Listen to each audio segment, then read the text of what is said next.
I'm trying to figure out what's going on with the Browns with Baker Mayfield, with his head coach, Kevin Stefanski. Um, you have a report by Mary Kay Cabot, well-respected journalist in town, saying that, if he doesn't get assurances, then he's going to ask for a trade. He hasn't earned that right, that privilege to be able to ask this. But then he says, hey, this is clickbait, and, I'm not your puppet here. Right. This isn't going to end well for Baker Mayfield. But what do you do if you're the Cleveland Browns? Dan, I've pounded the table for him, and I've probably talked about this over the last 4 years. I've pounded the table thinking, I do believe it's been such a roller coaster ride, not only off the field with media, but on the field with injuries and performance. And this 1 second you're like, the next second you're like, oh, this has got a chance to be a $40 million player. You can't pay him $40 million. So if that's what he's looking for of those assurances, he's not going to get that. Now, the question is if you decided to get rid of Baker Mayfield, Dan, and you know this, what am I going to replace him with? Is it Kirk Cousins? Are you going to get into the Deshaun Watson? Okay, I get that. But you got to remember that those guys are hard to find, meaning the elite 5 or 6. Baker's in another class.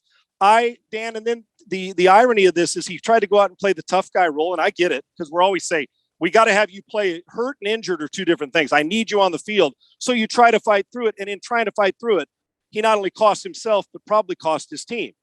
I'm not ready to quit on Baker Mayfield, Dan. I'm not as a player.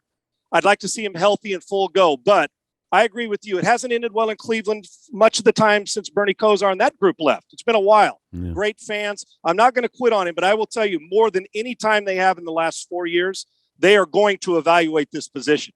Now, you don't stand in the middle with Baker. It's either you love him or you don't. I still decide that I think he can be a player. I do, but I can't pay him what Watson and Prescott pay. But you may be stuck with it and say, okay, let's give him another chance healthy. But if you're going to replace him, you damn well better know who you're going to go after. And it's hard to find guys that are a top 12, 15 quarterbacks, let alone guys that are top 5 or 6. He's got a ways to go to prove himself, and he's really not in a major position to demand it. But I do respect his toughness in the way he plays. I'm going to side with the fact that Cleveland's going to run with him one more year, but I still don't know how that's going to end, Dan. Would you rather have Kirk Cousins in Cleveland than Baker Mayfield?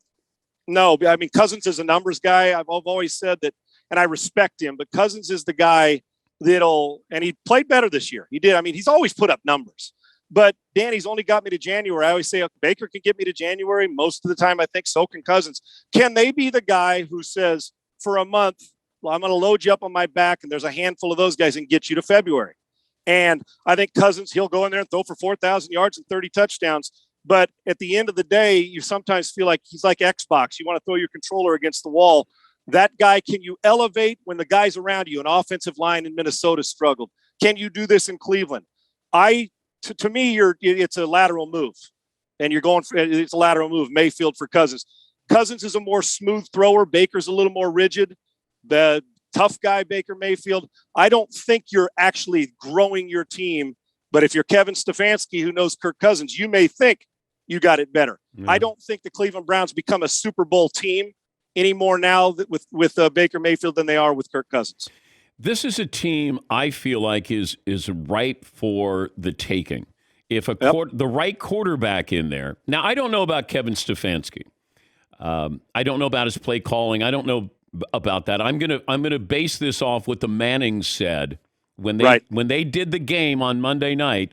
They were at times incredulous, like, oh, you got to be kidding! Like, what? Why do you have your tight end in the backfield? Or, there are certain moments. Too cute. Yeah, yes. And here is the Mannings in real time are critiquing the play calling. Like, where's Nick Chubb in the first half? Like, they're saying the things that we would say, and these are Hall of Fame quarterbacks. I just think that this team has the makings of, you go back to the 2003 Red Sox. They had it. And you didn't know, but they did. And Cleveland feels like they're on the cusp of being a great team. But you got to get the right quarterback in there. And I don't think that quarterback is Baker Mayfield.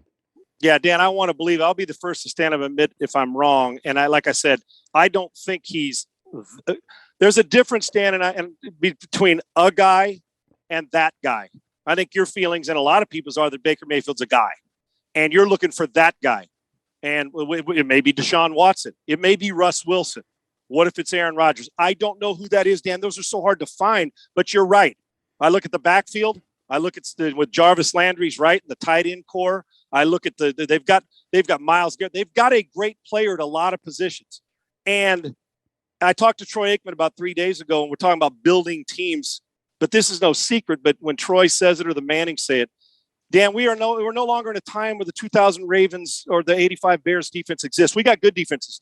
But if you don't have a guy who can do not only make the simple play consistently, but when it's the worst time and nut cutting time, and you got to make a throw into a coffee can sized window when you get hit in the mouth for 3 quarters, Cleveland may not have that guy right now. Some think they do. And that guy is hard to find. There's only one of those guys that's going to be available, Dan, but you're going to have to give up 7 assets to get him because his stock has risen, and that's Deshaun Watson. When the legal stuff goes away, somebody's going to pay 3 first-rounders and a second-rounder or 2 and a third-rounder. If the Cleveland Browns had Deshaun Watson, he's a top 5 or 6 player in the league, whether you like what's going on off the field, which you shouldn't. On the field, he's a player. And you're right, Dan. They are like about a handful of teams in this league. The 49ers, one cat away. And that cat usually is a guy who can load you up and carry you and say, it doesn't matter who's around me. I'm going to get you to another level. Cleveland's still in search of right now.